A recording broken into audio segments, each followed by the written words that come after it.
infrastructure, they actually do a pretty good job in defending their own infrastructure as well as our country. It's when you get to the civilian side of government, whether it's, you mentioned Treasury, the previous acts were hacks were OP, the Office of Personnel and Management, OPM, IRS, et cetera, they don't have the same level of skill, and their infrastructure is very antiquated. It is well behind current technology and what it needs to be. And that's something that needs to be addressed. But before you address it, I mean, first of all, you need to establish a priority. And we would recommend that the president-elect establish a priority. And the best way, I think, to demonstrate that is you put somebody on your staff who has the knowledge and the capability to convene the government leaders as well as the private sector people, so they have the gravitas to pull that off, to be able to establish not only a responsive and defensive measures like we're in today, but also, I'll call it more a strategy to be protective over the long term. At the same time, you might consider taking. I'm sorry, go ahead. No, I was going to say, you have written that we are at cyber war right now. We just don't seem to recognize it. The problem, though, is going back to the very beginning, how do you conduct a war if you're not sure who actually fired the shot at you? Because even here you say you thought it might be the Chinese, maybe it's the Russians. And that's the challenge, because it's very difficult to know where all these attacks are coming from. I mean, you can talk about, in the private sector, the famous one was the Sony attack, and it took a long time to figure out whether it was North Korea or who helped North Korea. Was that really Iran, or was it the Chinese? And that takes a long time because of the nature of how you can hide within the internet, let's say, in layman's terms, and then get yourself embedded into the infrastructure.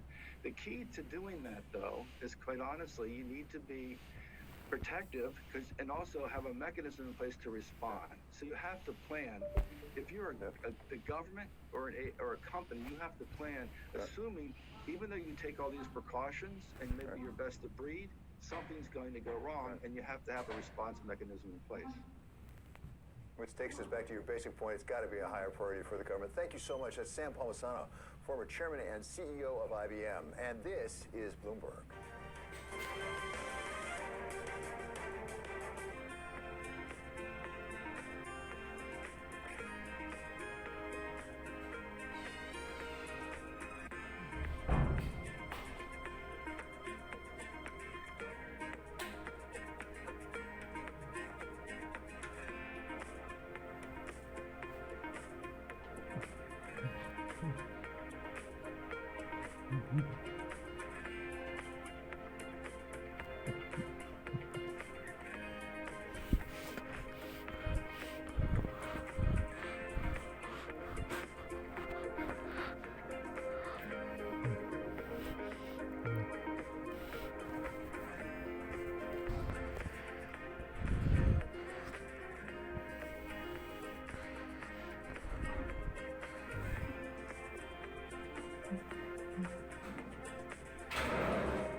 This is Balance of Power on Bloomberg Television and Radio. I'm David Weston. It's time now for a market check. And for that, we go to Emma Chandra. Emma, I must say, typically on a Fed day, which is today, the markets aren't doing much. What are they doing today?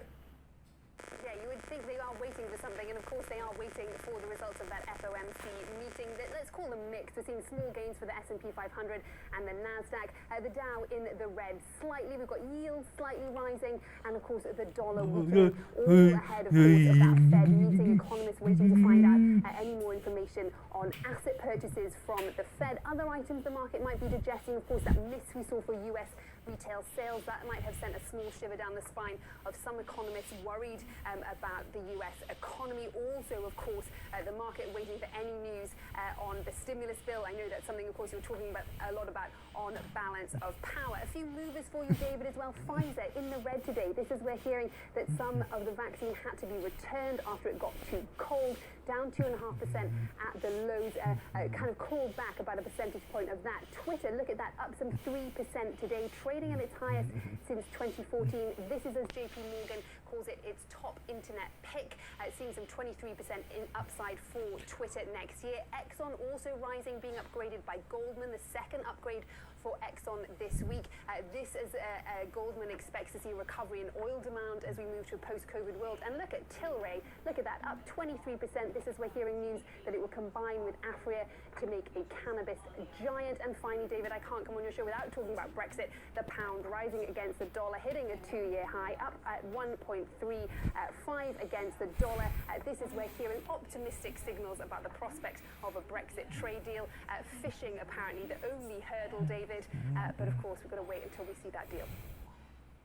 You know, Emma, I knew we weren't going to get through it without talking about those fish. We had to get the fish sooner or later. Thanks so much to Emma They're very important. for that report on the markets. Coming up here, we're going to talk stimulus with Andy Levin. He's Democratic Congressman from the state of Michigan. Are we going to get a deal or not?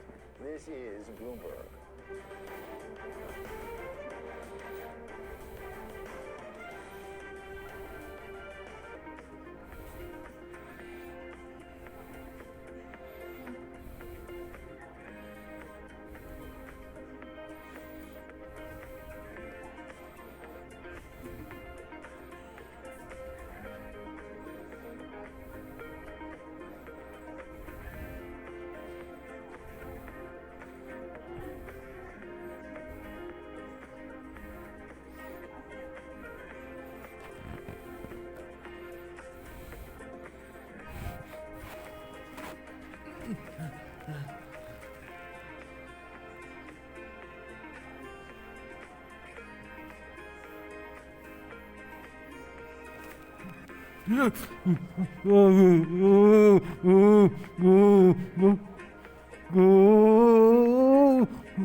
Balance of Power, Bloomberg Television and Radio. I'm David Weston. Congressional leadership is negotiating down to the wire on that possible stimulus package.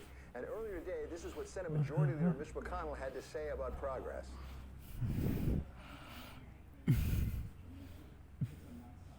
The Democratic leader and I worked into the evening alongside the Speaker of the House and the House Republican leader. We made major headway toward hammering out a targeted pandemic